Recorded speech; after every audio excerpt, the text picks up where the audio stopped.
السلام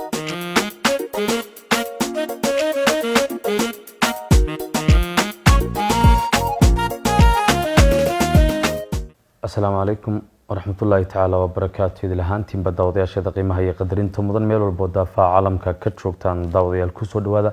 برنامج كنا فرنقي تاريمها سياسة الديجان كي الدلكا وتطبع والبايدين كده تان تلفزيون كعالمي الديجان كصومالي ده برنامج كنا يوحي إنه كوسو قادنا إسلام رانتانا ندون كعسونا أغويان كلا جوانو الديجان كا وحجرت كالديجان كي مسؤولين الديجان كبا iyadoo kolba xaaladda xilligaas u baahan in laga hadlo iyo wareysigaan isleenahay ummaday in la gaarsiiyo danu tahay aynu diirada ku saarno toddobaadkan waxaanu barnaamijka ku casuunay isla mar ahaantaana xafiiskiisa ku booqanay wana mahadnaqayna si wanaagsan nooga qaabilay ama uu noo soo dhaweeyay wasiirka xafiiska horumarinta waraabka iyo dooxooyinka dowladda deegaanka Soomaalida وزير عبد الرحمن عيد داهر ونقول مهنا قنوتي سقالي ونوسي حفيز كيسة برنامجنا جود تطبيقات كان فنقين تاريخ سياسة الديجان كي يدلك وانك جهل ده نقطة بكل دوين أو يكمل هاي سياسة الديجان كا حالة الديجان كي وقت وعي جلوتشرو تدلك يجود هم با بلشدين قاب صعود كذا يو هم لذا اللي هيك سنة يجود هم با يعني برنامجكم كفلقين دونا وزير برنامجكم كسر دو وانكاغا مهنغنا وتي قاليغا نو صحفيسكاغا ugu horeyn mudane Cabdiraxmaan Ciid Daahir waxaad kamid tahay golaha wasiirada deegaanka Samaraantan xubin waxaad ka tahay guddiga fulinta ee xisbiga PP si guud waxaad naga warantaa xaaladda guud ee deegaanka waa sidii qaab socodkii isbedelka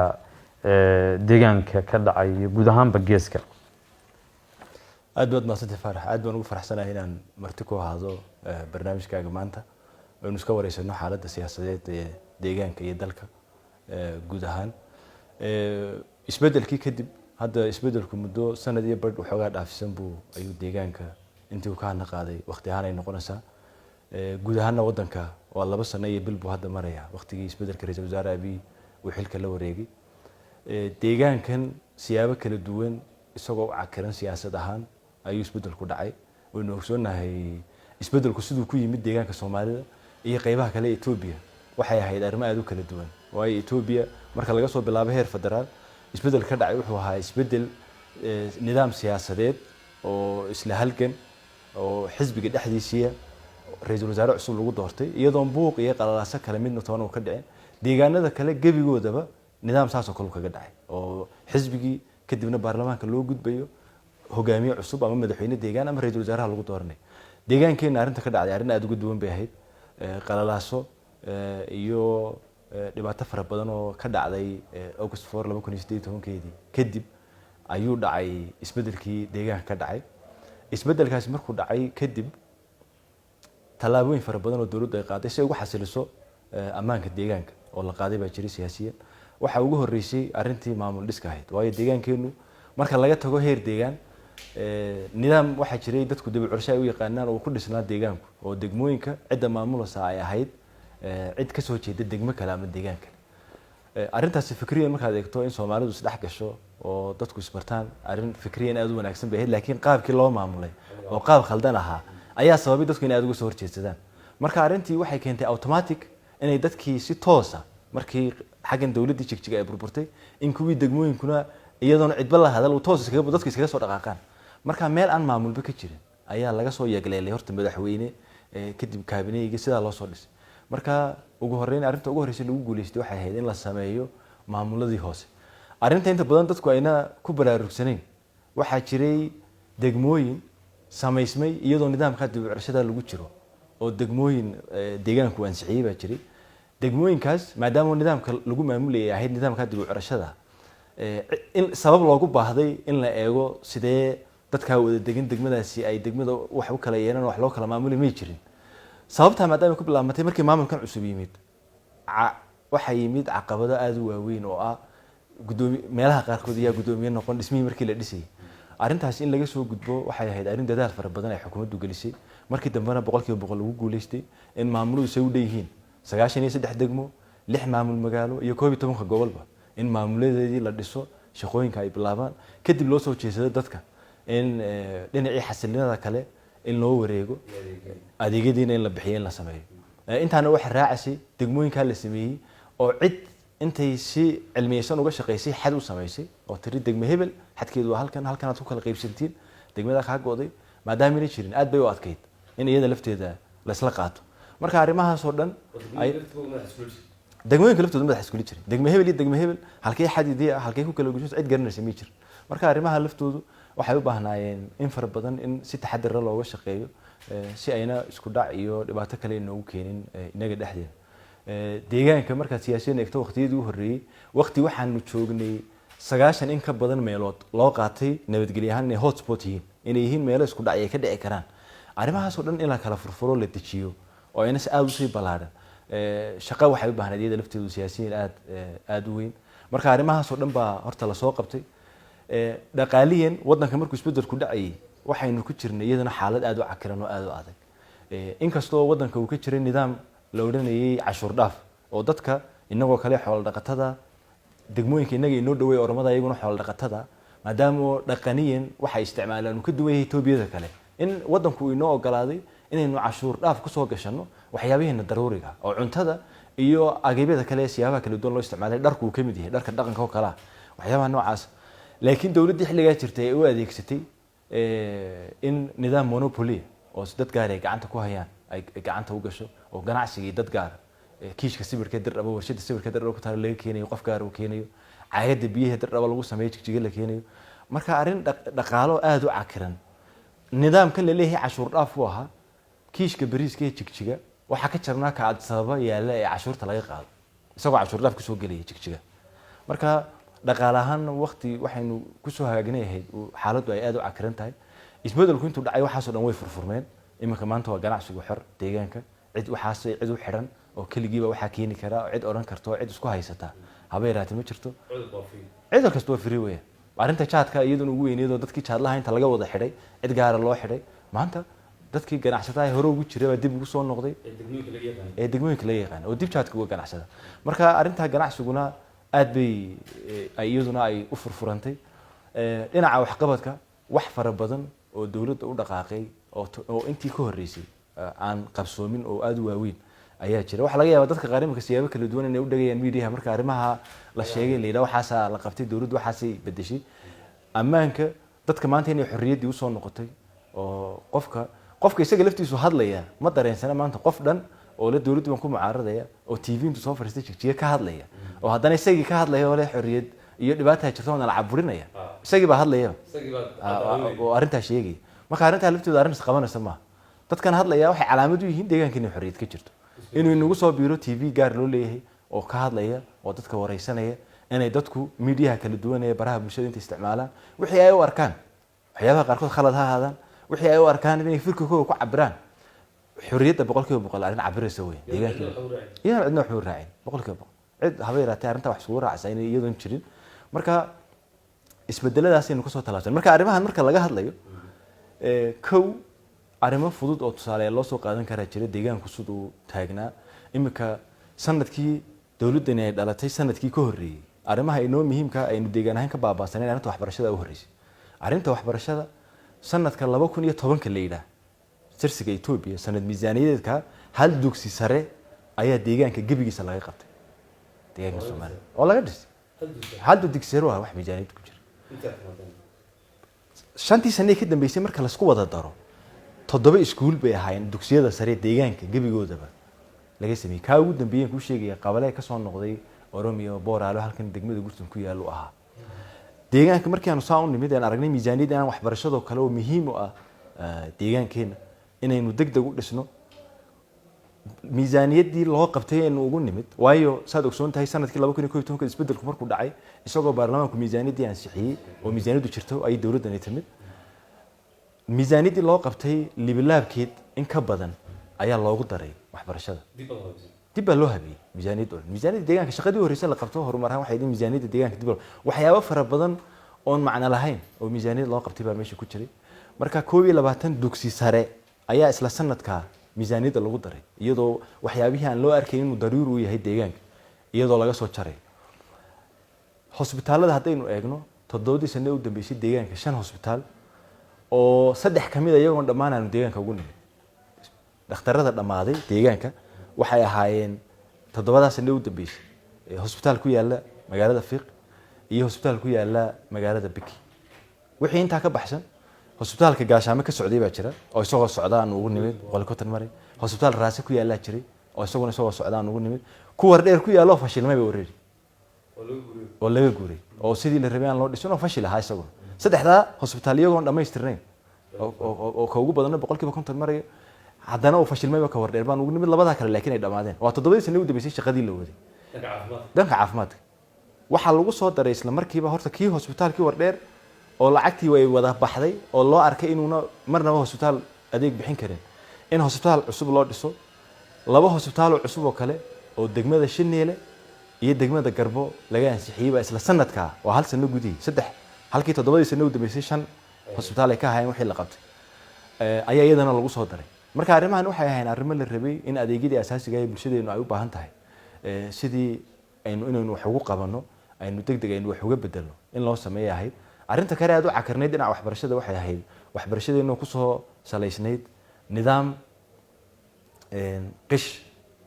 dawladdu ay ka tahay aabo oo dawladda lafteedu ay u fududeynaysaa ardayda inay nidaam qish ku baasaan arintaas oo caqabad ku hayd ardaydu markay jaamacadaha tagaan inay markiiba dib u soo noqdaan marka deegaanka intaana laga safeeyo in ardaydu ay isku kalsoonaadaan qofku inuu qof kasta iyo tabac u galiyay waxbarashadiisa uu ku soo baxo jaamacadda markuu tagana qof tayeelay soo ah oo arintaas ayna saameynin inaynu deegaanka ugu soo baxo arrimaha kale dhinaca waxqabadka deegaankeenu waynu ogsoonahay waxa weeyaan deegaan khayraadka shidaalka in badan la hadal hayo iskale dawladdu markiiba go'aan bay qaadatay inaynu helno xirfadlayaal dhinaca yaqaan waayo imika dadkeenu waxa laga yaabaa inta badan la yiraahdo inkastoo caqabadana ay iska jiraan caqabado waaweyn oo inaga haysta jira shirkadaha ka shaqeeya deegaan waayo maadaama ay khayraad lagu maamulo heer dal laakiin inaynu helno xirfadlayaal deegaankeena u dhashay oo fahmaya nidaamka aynu ka hadlanay shidaalka kala dhanka horumarka soo noqon doona si faahfaahsan badan uga fahmin guud ahaan isbedelka geeska sidoo kale hadama waynu ku naalno meel muhiim ah inagu waliba wadan ahaan marka laga tago inagu deegaan ahaan waxaynu nahay deegaan meeshii xad kala lahay deegaanada Soomaalida oo dhan waxa xad la leh deegaankeena Soomaalida deegaankeena Soomaalida siyaasiyiin wuxuu soo maray darajooyin kala duwan dagaalo WSLF laga soo bilaabo dawladda Itoobiya lagu jiray oo dadkan caqabadihii kala duwanaa ee caburisku u badnaa ee haysidka Soomaalida in laga dul qaado awgeed waxa jiray dhaqdhaqaaqyo fara badan oo deegaanka siyaabo kala duwan ku soo maray marka xiriirka tuhun maamuladii ka jiray Itoobiya saro had iyo jeer tuhun aqabay in dadkan Soomaalidu ay iyagu u janjeeraan dhinaca Soomaalida kale oo laga yaabo hadii maamul dhaxdhaxaad uu yimaado in dadkan ay dhinaca u sii jeesan doonaan arintaas oo caburin fara badan ay dhalato deegaanka sabab u ahayd isbedelkan markuu dhacay kadib Ra'iisul Wasaare Abiy talaabada u horeysa u qaaday wuxuu ahaa in uu dhaco regional integration in la isku soo dhaweeyo dhammaan gobolka taariikhiyan waxa iska jirtay markaad eegto dawladihii hore ka jiray wadankan Itoobiya waxay isku arkayeen oo adduunka kalena laga iibiyay inta badan reer galbeedka inuu wadanku yahay wadan dadkiisu ay masiixi yihiin oo ay ku hareeraysan yihiin dad muslimiina oo waxa la oran jiray in oo wadan yaro jasiirad yaro masiixi oo ay ku hareeraysan yihiin dad muslimiin oo markaa ma garanaysaa dhibaato ay ku iman karto marka in sida la isku dayay fikirka noocaas wuxuu keenay in dadka wadanku dadka markaan leeyahay wixii inaga ka baxsanay dadka centerka jooga dadka wadanka dhexdiisa inta badan maamulayay wadanka inay u arkaan dad cadow oo ku hareeraysan yahay oo hadii jeer la iska ilaaliyo dadka cadawga loo arkay marka wadankii Soomaaliya laga tagay iyo oo dagaalo badan ay ka dhaceen dadka Soomaalida laftooda in dadka la raaciyo marka hadii jeer in fikirka cadawtinimadu uu meesha ka abuurnaa Ra'iisul Wasaare Abiy iyo dawladda markay timid geeska Afrika arinta ku horeysa ka dhalatay waxay idin walaaltinimo in iskaashi loo baahan yahay oo in ogsoonahay Ra'iisul Wasaaruhu markii uu horeysay uu xilka qabtay wadankii uu horeeyay ee booqashadii uu horeysay ka sameeyay waxay ahayd Djibouti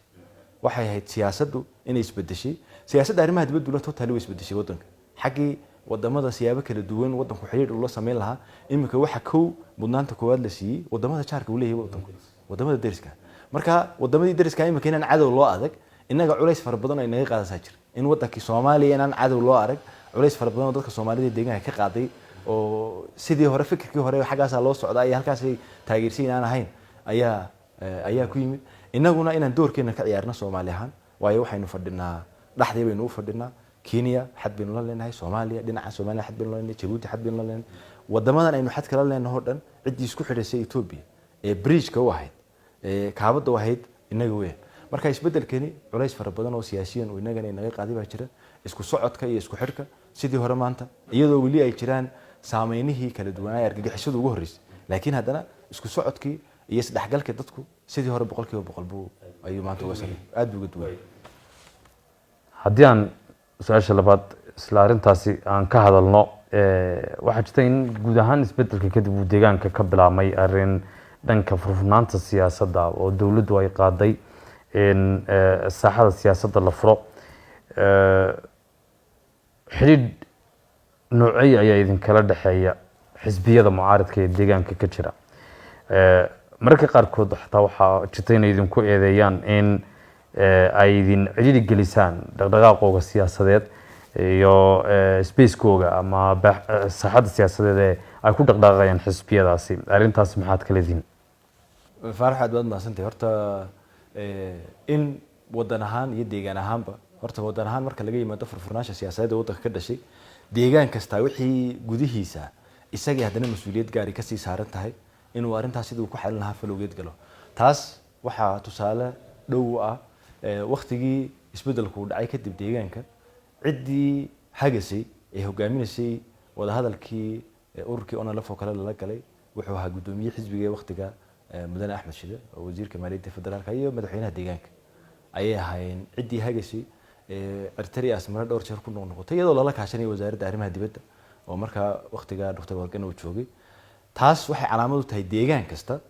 waqtiga iyada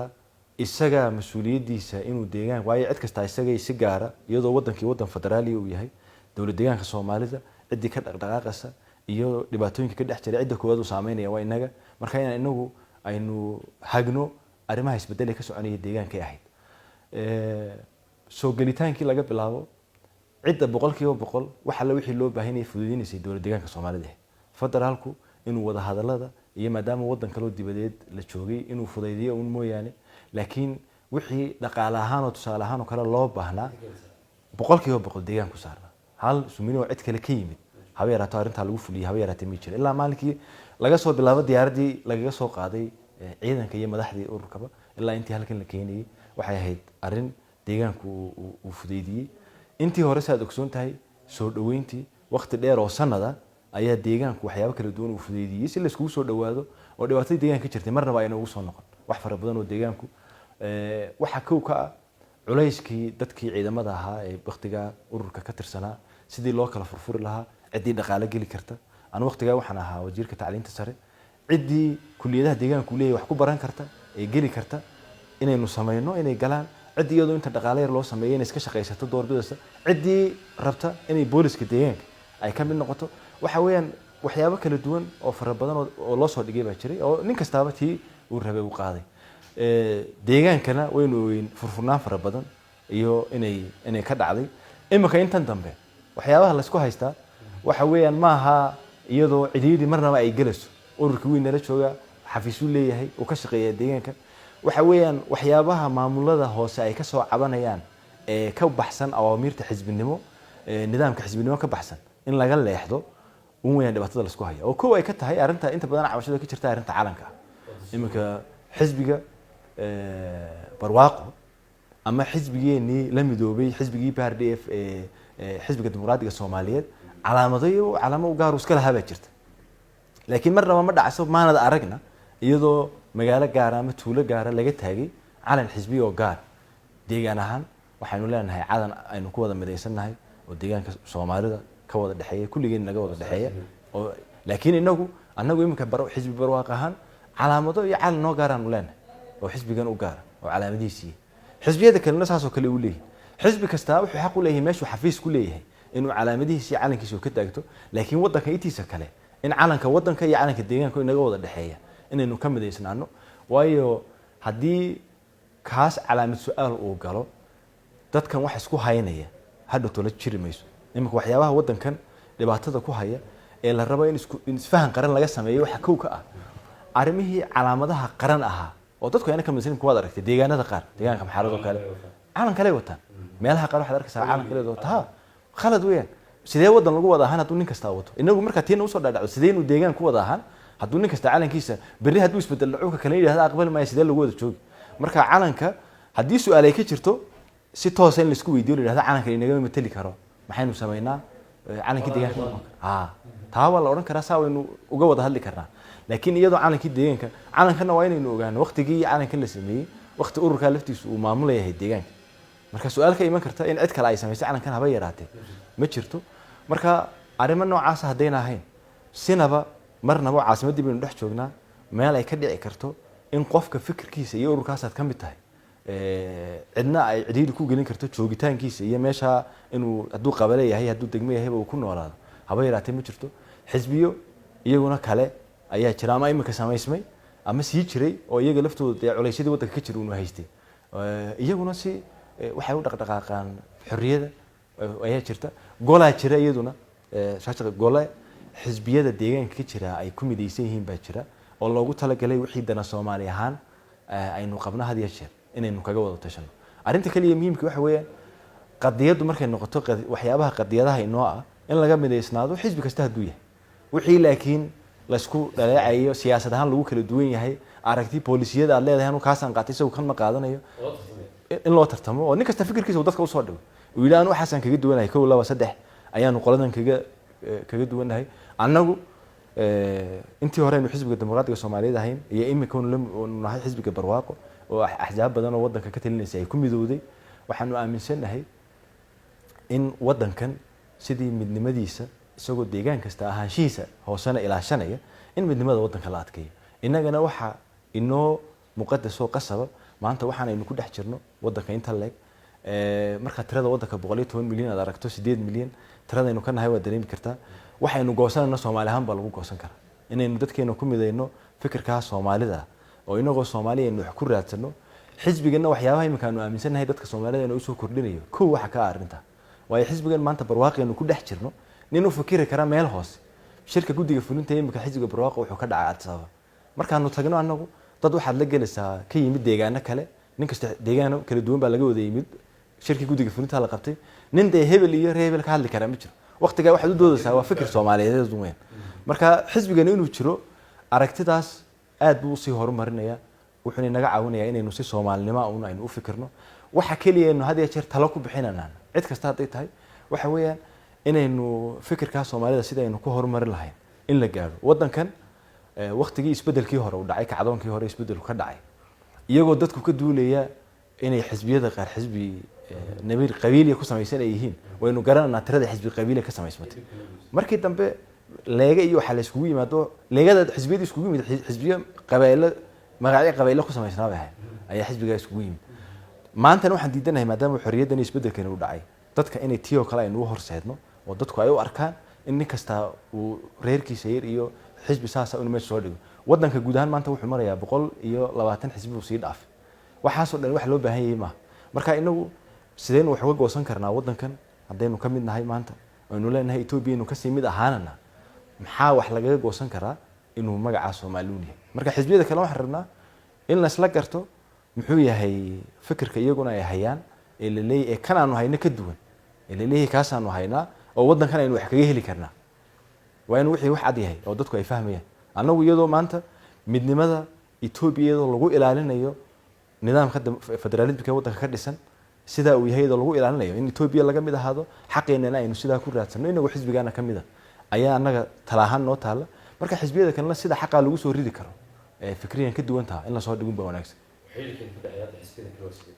xisbiyada kale waxaan aaminsanahay xiriirka naga dhaxeeya xiriir aad u wanaagsan uu yahay wali u malayn maayo inaad maqashay dhibaato xisbi ahaan laga sheeganayo waxa laga yaabaa xiriir sidaan sheegay golaha jira golahaas la iskugu yimaada lagaga wada tashadaa imika maalinkii u dambeysay arintii doorashada la xiriiday markii federaalka iyo baarlamaanka federaalku ansixiyay isla markiiba waxaanu sameynay xisbi ahaan in lagu casuumo xisbiyada ka jira deegaanka si loogu soo bandhigo aragtidoodana aan u aragno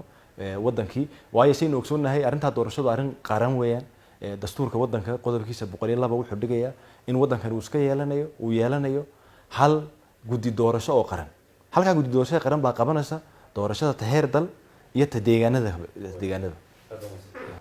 muddooyinkan dambe waxaa jiray dadyo kala duwan oo dowladdii ku eedeynaya gaabis dhanka horumarka ama waxqabad la-aan, isla mar ahaantaana isbedel in loo baahan yahay ee ku celcelinaya. eedeymahaasi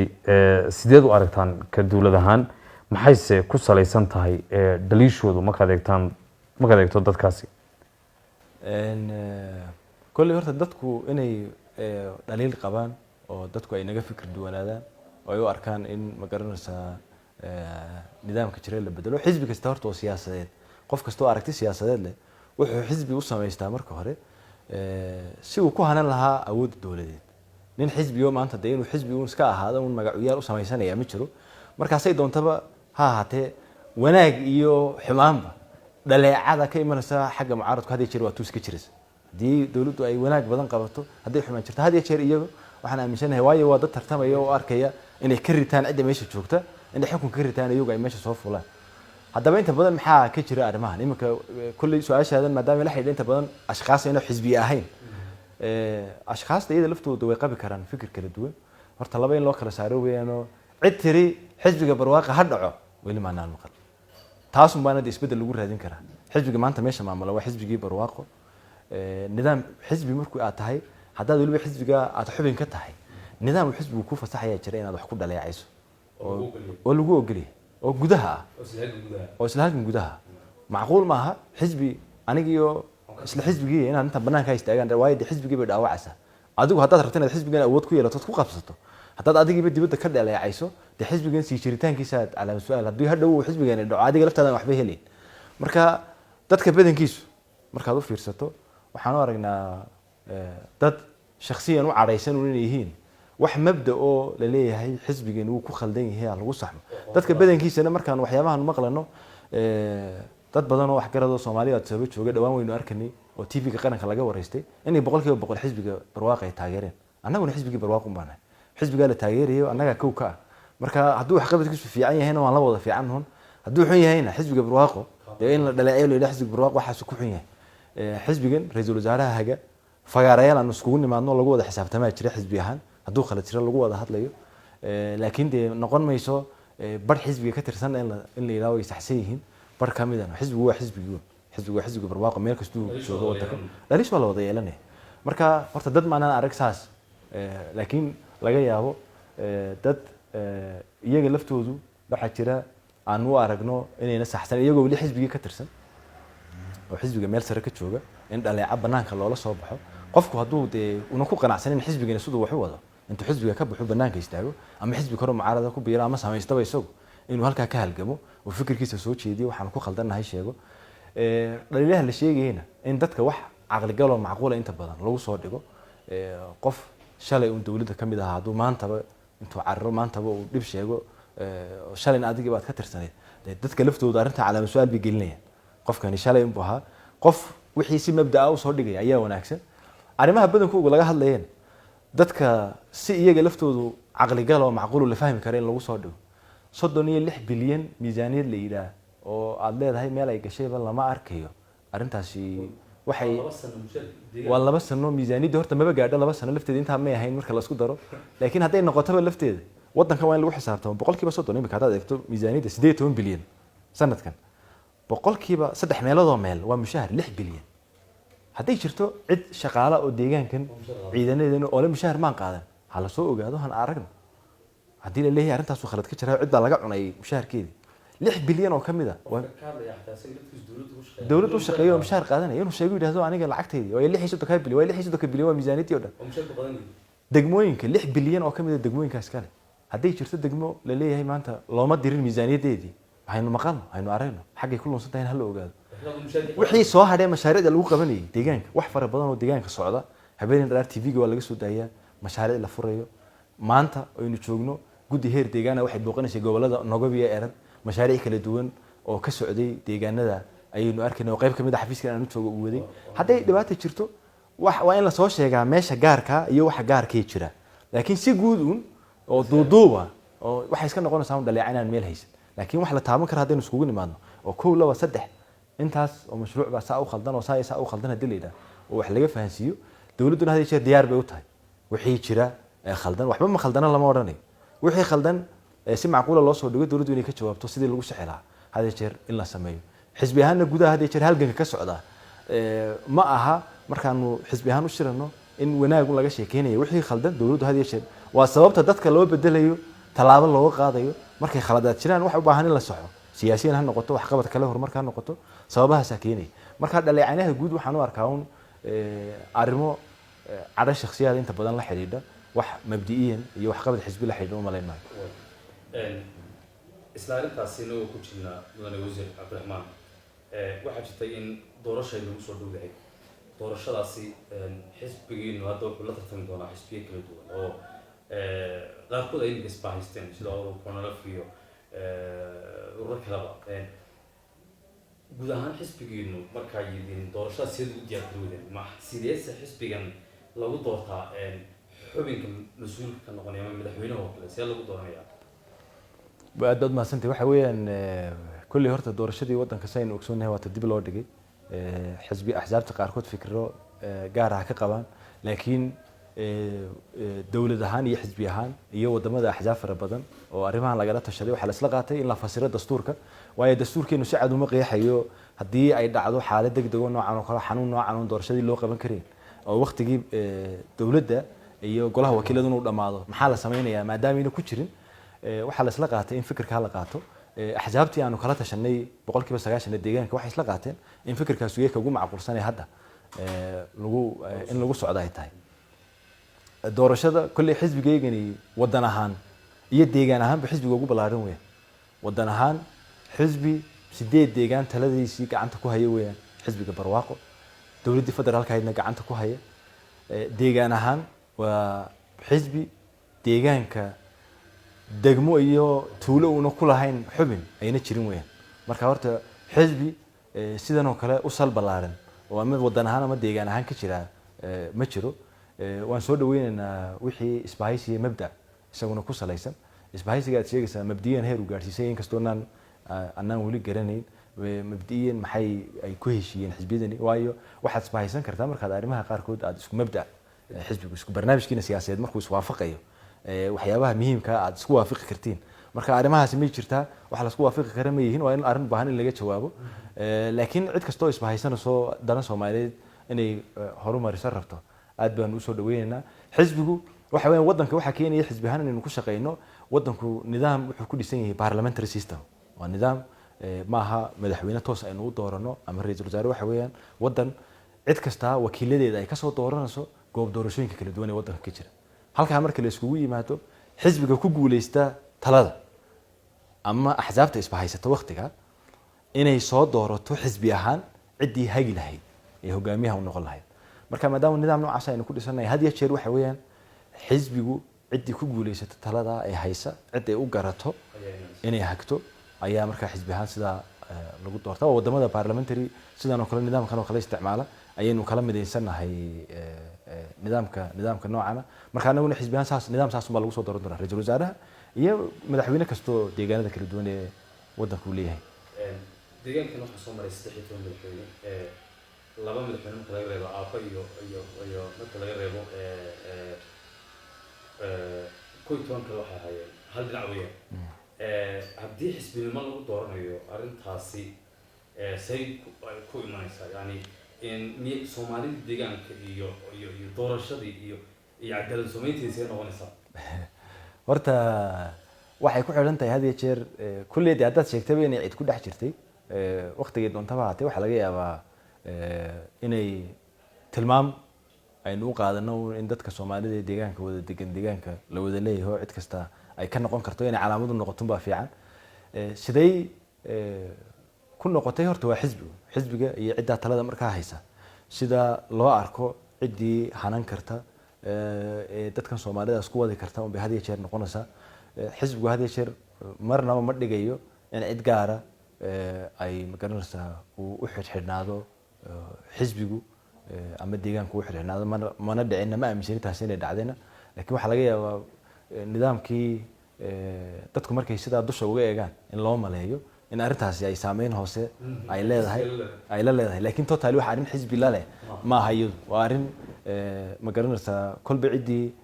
waqtigaa joogta loo arko madaxweyne Mustafa markii xisbigu uu arkay in la doorto xisbigii ciddii guddiga fulinta ee golaha dhexe waqtigaa joogtay ayaa u aragtay in waqtiga iyada la taagay uu ku habooyay samata bixin kara xaaladii lagu jiray marka siyaabahaas bay ku iimaanaysaa wax si gaara cid gaara ay isku haysatay inay tahay u malayn maayo arrinta su'aashii waxaan mudane wasiir adiga Cabdiraxmaan in badan baad soo jirtay siyaasadda ilaa saddex dowladood ugu dambeeyay laga soo bilaabo dowladda uu hogaaminayay madaxweyne Daawud Maxamed Cali dowladdii Cabdiraxmaan Umar uu hogaaminayay iyo dowladdan madaxweyne Mustafa hogaaminayo dowladdaas waad ka soo shaqaysay weliba xilal kala duwan baad ka soo qabatay maxay dowladdan kaga duwan tahay dowladahaas soo hore markaad eegto maamulka deegaanka iyo dalka sax weeyaan horta dowladdii Daawud waa wasiir ku-xigeen baan ka soo shaqeeyay dowladda Cabdi Xildhibaan baan ka ahaa iyadoo wax shaqo oo siyaasadeed xil siyaasadeed kama qaban laakiin xildhibaan baan ka ahaa 5 sano ka horeysay tan golihii afraad waxaan ka mid ahaa golaha xildhibaanada dowladda deegaanka Soomaalida markaad eegto waqtiga imika uu noqonaya muddo laga yaabo ilaa 12 sano inay noqoto kow horta waxyaabihii caqabada ahaa isbedelkee imika jira arrinta nabadgelyada kuka waqti uu deegaanku cakaran yahay bay ahayd waqtigii madaxweyne Daawud soo xagga nabadgelyada markaad eegto oo gobollo ka mid ah deegaanka especially 3 gobol in la tago ay aad u adkay waxay ahayd waqti ay bilaabmatay in magac iyadoo la dagaalanka ONLF magac iyadoo la adeegsanayo deegaanka tacadi fara badan inuu ka bilaabmo uu soo bilbilaamiyay bahayd dowladdii Cabdina ay markaa faraha ka baxday waqtiga iyada markaad eegto amni ahaan maanta deegaanku meeshuu marayo waa meel 100% aad uga duwan labada waqti ee kala duwan ee iyada ahayd in dowladda ka mid ka iyaduna shaki fara badan oo sheegayo xagga sare oo waayo deegaankan waqtigii dhacdadii ka dhacday Cooballe ma garanaysaa shaqaalaha Chinese-ka ahaa iyo shaqaalii kale Ethiopia sarba ka yimid ay ku waxyeeloobeen waqtiga laga bilaabo deegaanku amni ahaan xaalad aad u cakiran ayaa la galay marka arrinta xorriyaduna waxay ahayd arrin aad cidhiidhi u gashay maanta marka laga tago nabadgelyada iyo amniga deegaanka ka jira in xorriyadu ay 100% aad uga duwan tahay wixii ma garanaysaa waqtiga jira oo furfurnaansho siyaasadeed de watan aynu sheegaynay maanta axzaab waddanka ka maqnayd oo soo gashay siyaasiyiin kala duwan ka maqnayd oo soo gashay waddanka dhexdeeda maanta ka halgamaysa in la xisaabtanku maanta uu aad 100% uga duwan dadku say doonaan ha u arkaan dadka qaar oo siyaasiyiin aan u jeeda laakiin markaad eegto golaha baarlamaanku maanta sida uu la xisaabtamayo warbixinada uu ka soo diyaarinayo waxqabanada ka dhacay degmooyinka iyo tuulooyinka kala duwan ee deegaanka arrin aad uga duwan weeyaan sidii ay ahaan jirtay waxa iyaduna aad uga duwan arrinta Soomaalinimada oo waqtiga dhibaatooyinka jiray awgeed aad looga sii durkayo dadku ay loo arkay in imika caalankeena oo kale dib baa loo soo celiyay waqtiga iyada waxa loo arkay calaamada buluuga ee xigta ku jirta in loo arkayo deegaanka in dambi iyo in dadkan Soomaalidu ay rabaan inay go'aan marka waxyaabihii dadku ay u arkeen inay Soomaaliyaanki waxa la bedelay calanka waxa la bedelay heesta calanka la bedelay magaca deegaanka la bedelay waqti waxay ahayd Soomaalinimada laga cararay oo loo arkayo in Etoobiyaanimo si dadka kale wadankan waxa ku nool 80 qowmiyadood in ka badan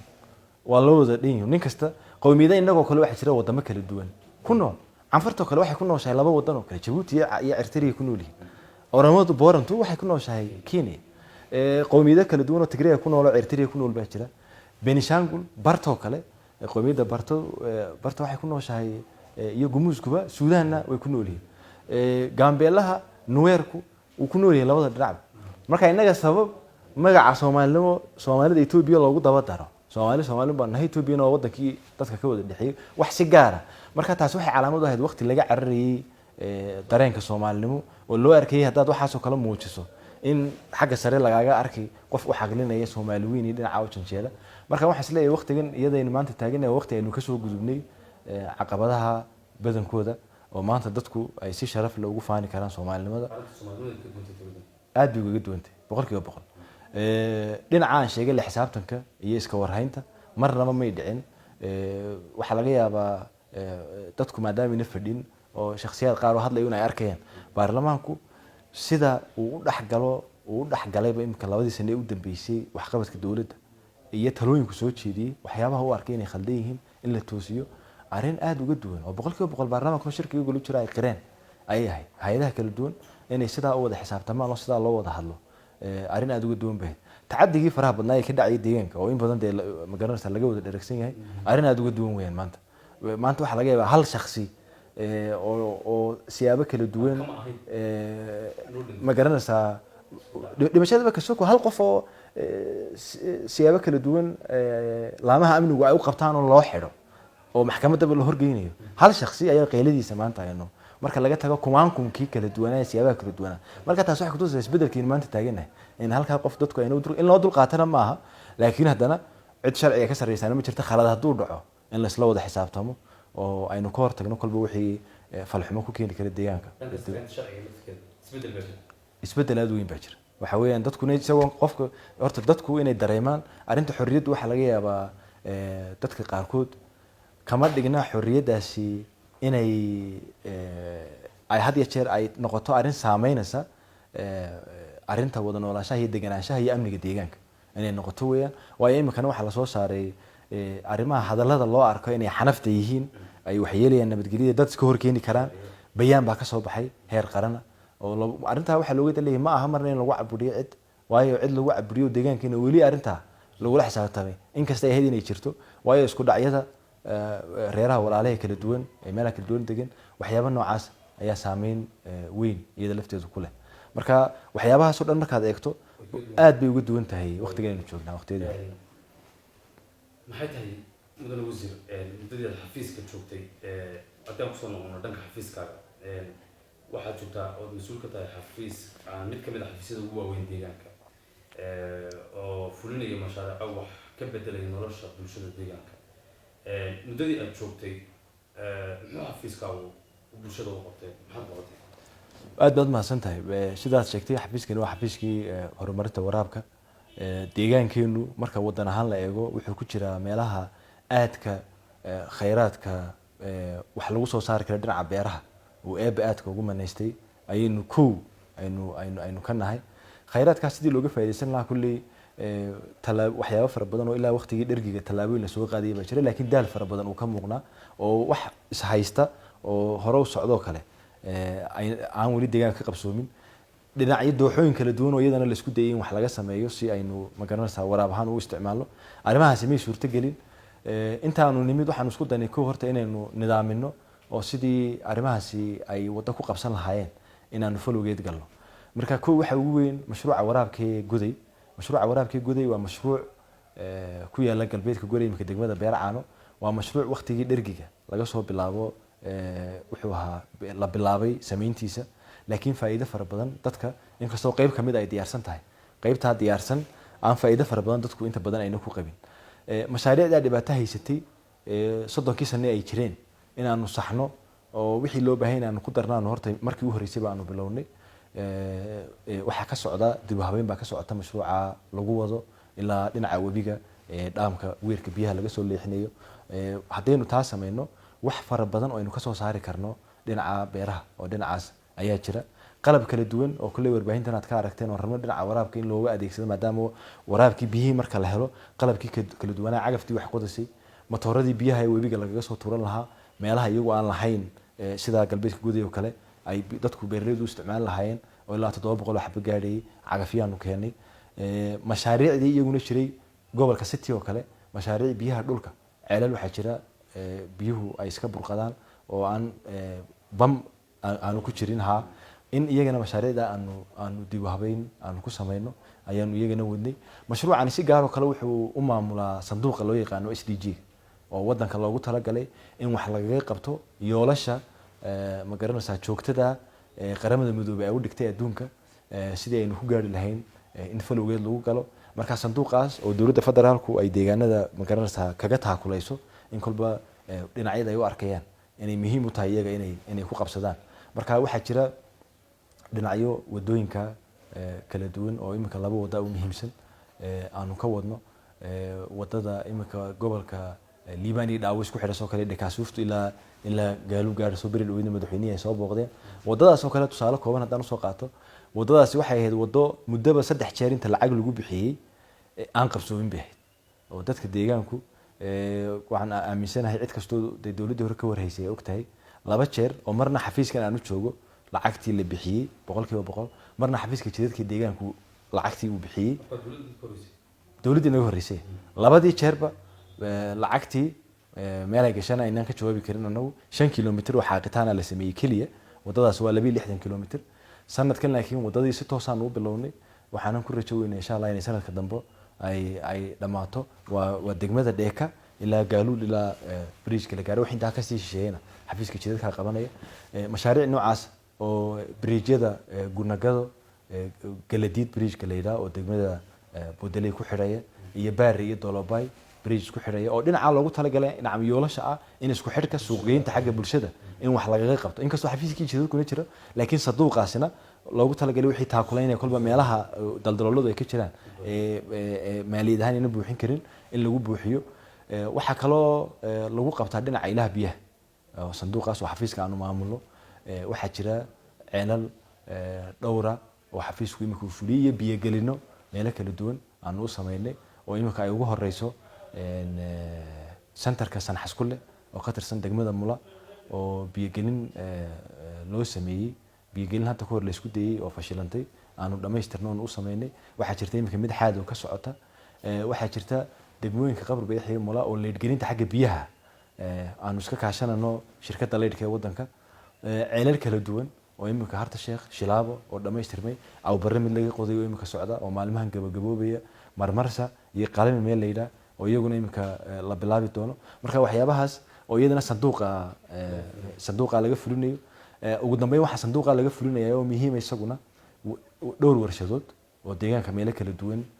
laga sameeynaya jira warshadaha waxa loogu talagalay inay dhiiri geliso wax soo saarka deegaanka waxyaabaha saameynta weyn ku leh dadkeena waxa ka ah dhinaca suuqgeynta oo dadku waxay ka cawdaan wixii iyadoo la soo saaray suuq maadaama jirin in wixii inay ka helaan tabici ay geliyeen ay adag tahay arintaasna ay aad u garanaysaa u saameysay wax soo saarka deegaankeena ka jira marka dhinaca malabka dhinaca tamaandhada caanaha digaaga ay warshadahaasi ay ka kooban yihiin waxaan ku rajo weynahay inay kor u qaadaan waayo dadkii markay suuq bisil oo diyaar ah helaan oo waliba lagu la sii galayo heshiis ah in wixii aad soo saartay laga qaadanayo qiimahana laga qaadanayo oo marna uu ku saameeyay hatta hadii hoos u dhaco suuq inay dadka dhiirigelin u noqoto oo wax soo saarka ay badiyaan warshada malabka kale tusaale ahaan oo shalay gudidaan sheegay gobolka Ereeriyo nagu booqanaysa inay soo booqatay oo iyadu gabagabo 90% marasa iyo kuwa tamaandhada oo halkan degmada Tulli centerka gabagabo iyo degmada Hadhagaala isla magaalada Hadhagaala ku taal labadaasna ay ku tamaandhada yihiin tuujigjiyo ku taalo tii digaaga iyo caanaha oo dhagax buuriyo qabridaha ku yaala kuwaas waxaan ku rajo weynahay iyaduna sida ay qayb ka qaataan in dhiirigelinta dadka dhinaca wax soo saarka inay u sameeyaan marka waxyaabaha kala duwan ayuu xafiisku ku mashquulsanaa sanadii barkan dawladda ay jirtay cagafyadan qaybinay oo kamid aha agabyada aan ugu talagaleen dhinaca wax soo saarka beeraha siiba dhinaca wabiyada in wax laga qabto oo iyaduna dadku ay helaan inkastoo tirada ay u baahannahay deegaan markaanu qiyaasnay aad iyo aad ay u fara badantay oo waxaanu keenay wax weyn markaad u eegto deegaankeena imika ilaa 80 cagaf annagoo 60 iyo xafiiska beeraha 20 laakiin baahida markaanu qiyaasnay 1,100 in ka badan oo cagaf inuu deegaankeenu u baahan yahay ayaanu daraasad ku soo saar marka waa dareemi kartaa isbedelka u dhaxeeya laakiin haddana in kolba talaabo la qaado oo bilow sida loo sameeyo mudane wasiir dadku waxay isweydiiyaan oo ay inta badan dawladdiina lagu xantaa ama la sheegaa in dhanka mashaariicaha mashaariic badan aan la qaban mashaariico deegaankii aysan ka jirin arinta maxaad ka leeyihiin mashaariicaad qabateen maxaad ummadda loo sugay wallahi waxaan isleeyahay meesha laga arkay iyo meesha laga oranayo baa aad u kala duwan mashaariicda waxaan aaminsanahay inkastoo ka gaabinay oo runaantii ay jirta arintaas in dhinaca soo bandhigida dadka in loo soo bandhigo wixii la qabto leeyahay 1 2 3 baa la soo bandhigay dadka arinta propagandadu dadka siyaabo kala duwan bay u saameysaa dadku dhinaca negative-ka marka wax laga eegayna taasaa ka faafitaan badan dhinaca wanaaga waxa inta badan laga sheegayo tusaale yar waxa uu ah muddo hadda laga joogo waxaan filayaa 5 bilood waxaa jirtay mar hogaaminta sare aan u baxnay degmooyinka inaan soo kormeerno oo soo eegno xaaladda degmooyinku ay ku sugan yihiin marka waxay ahayd waqtigii rubicii koowaad ee sanadkan markii la bilaabmay bay ahayd marka degmooyinkan tagay waxaa ka mid ahayd degmada Mula ee gobolka Faafan degmada waa degmooyinkii ugu dambeeyay cusbaan ee Lansixii ku jirtay muddo 3 annaga ka hor 2 sano iyo bar bay degmo ahayd 2 sano iyo barka ka hor ay degmada ahayd wixii laga qabtay markaan u eegnay 2 sano iyo barka hal dugsi lagama dhisin degmada gebigeeda marka la isku daro 6 mashruuc oo laba kamidii ay hoolasha lagu shira ahaayeen ayaa ka fushay sanadkii 2011 maamulka degmadu dad bay isweydiiyeen maamulada degmooyinka maxay qabtaan maamulka degmadu 36 mashruuc ayuu ka fuliyay degmada Mula oo ay ku jiraan 6 dugsi oo qabalayada kala duwan ee degmada ayaa laga fuliyay laakiin dadku in arimaha la socdo way dadku waxay isweydiiyaan 420 iskuul xayuu 420 iskuul degmooyinka ku yaala tuulooyinka liis ku haya baarlamaanka cid kasta haysa inta tagto inaad soo xaqiijiso hadii jiro tuulo been laga sheegay in tuulada la sheego laakiin lama qaban marnaba lama dhihi karo macquul ma marka anigoo aaminsan in dhinaca la wadaagida xagga bulshada in lala socodsiiyo waxyaabihii la qabtay ee la sameeyay inay ogaadaan ay wax ka ogaadaan iyadoo ay ahayd laakiin haddana waxaan aaminsanahay in TV-ga SRTV iyo TV kala duwanba marar kala duwan aad looga soo daayay waxyaabaha socda ay dawladdu ay qabanayso inaynu kala saarno dadkuna ay fahmaan ba fiican mashaariicda heer deegaan lagu qabtaa mashaariic waaweyn weyn waa mashaariic badankoodu aan sanad ku dhamaan karin waayo miisaaniyadda deegaanka marka la qabanayo iminka anu sanadkii hore waxaan horjoogo ka ahay wasiirkaha wasaaradda tacliinta sare 4 kuliyadood oo bilownay baa jiray 4 kuliyadood dawladdu markay miisaaniyadda u qabanayso sanadka la bilaabayo waxa loo qabanayaa miisaaniyaddii horumariska ahayd ee lagu bilaabi lahaa mashruucaas oo kale weyn iminka mashaariicdaas kuliyaduhu waxa ku baxaya midkiiba 90 milyan oo bir hal sano looma wada qaban karo wax badan ma wada qabsan kartaa haddii hal sano hadda u qabato laga yaabaa oo dad tayo loo qaban kara la helay in dhamaan karo laakiin wixii kale waxay noqonaysaa inay meel kooban ku soo ururto marka miisaaniyadda xafiiska oo laga yaabo inay 200 milyan tahay hadda tiraado hayno kuliyadaha afarta dhamayno laba bay dhamayn kartaa laakiin sanadka in 4 kuliyadood la bilaabo waxyaabihii hore socodeyna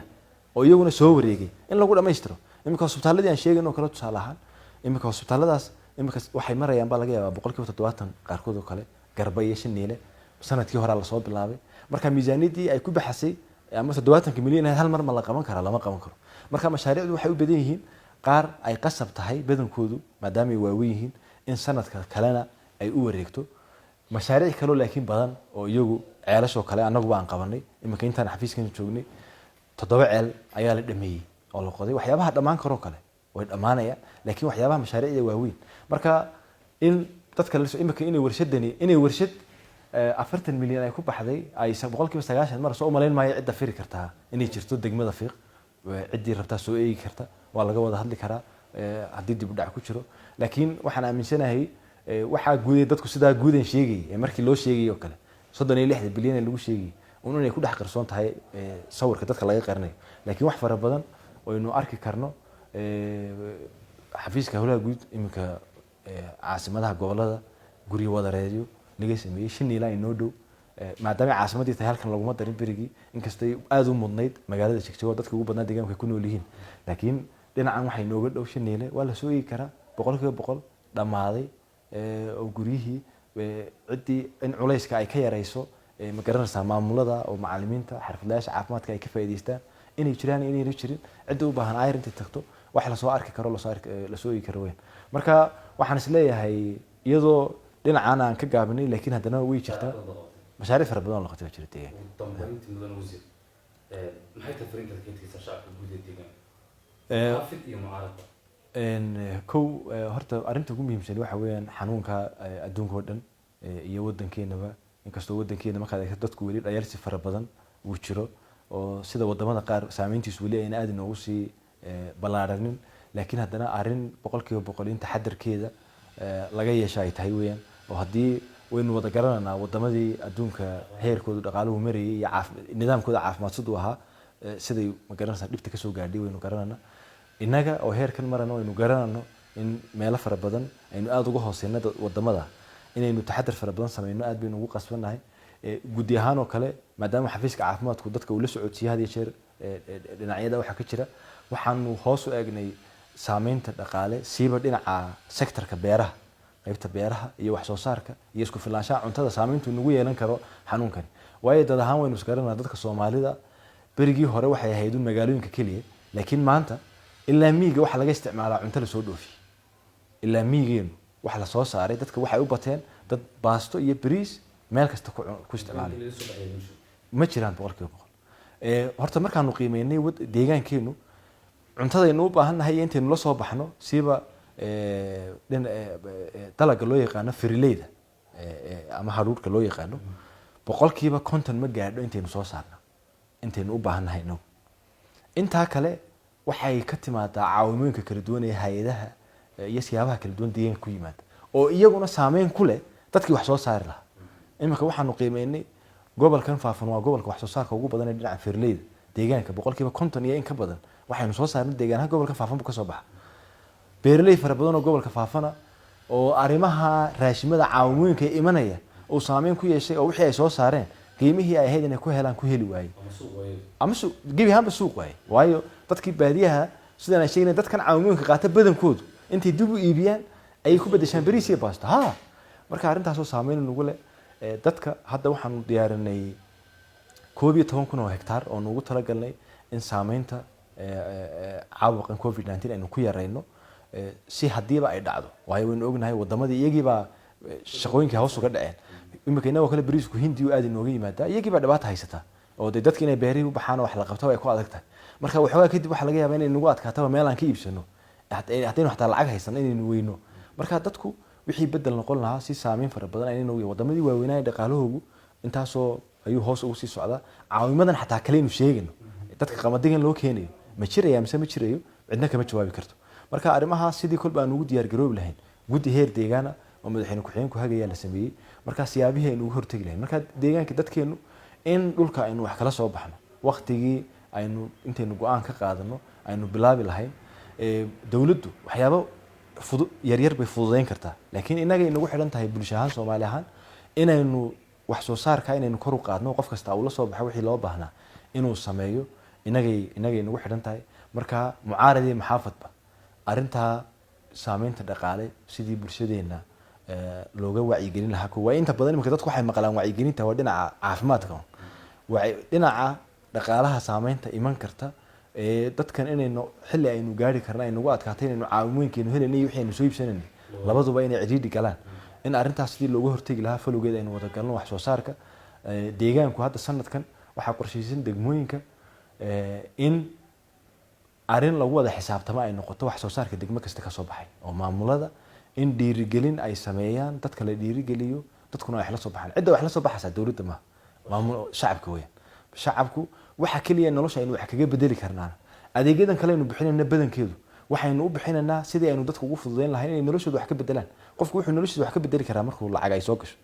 lacagta dakhligu waxay ka soo galaysaa markaad wax soo saar leedahay wax soo saarkaaga aad suuq geyso cid fadhiga waxay nagu siinaysaa ma jirto wax soo saarkiina waxa ugu muhiimsan oo kuwa maanta aynu khayraadkeedii haynaa waa beerihi iyo xoolihii aad bay nooga sii yaraanayaan dhul fara badan oo beerihi ku habboon baynu haynaa in arrintaa tabac la geliyo in dadkeena aynu dirto waayo dadkii meelo fara badan oo waxaanu soo saarnay saameyn ay ku yeelatay caawimada la keenay oo barigii hore wax badan soo saari jiray oo maanta aan waxba soo saarin waayo qofku iyadoo la arkayo oo la leeyahay caawimo qamadi baa imanaya dadkii inay ma garanaysaa shaqadii baa iska qofku qamadiga aan la isticmaalo arrintaasi deegaan ahaan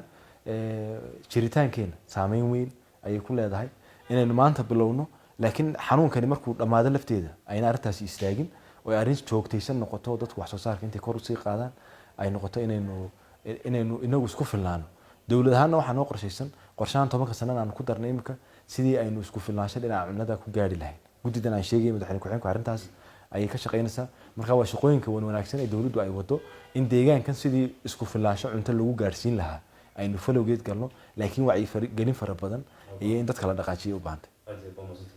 aad baad mahadsantihiin aad iyo aad baa ayuu mahadsan yahay wasiir cabdiraxmaan ciid daahir wasiirka xafiiska horumarinta waraabka iyo duxooyinka dowladda deegaanka Soomaalida oo barnaamijkan toddobaadka falanqeynta arrimaha siyaasadda deegaanka iyo dalka nagala qayb qaadanayay xafiiskiisana aanu ku booqanay aad iyo aad baa mahadsantahay mudane wasiir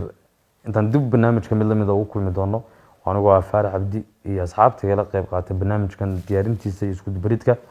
oo aan idinku dhaafayna sidaas iyo amaano Allah. Assalaamu calaykum waraxmatullaahi tacaala wabarakaatuh.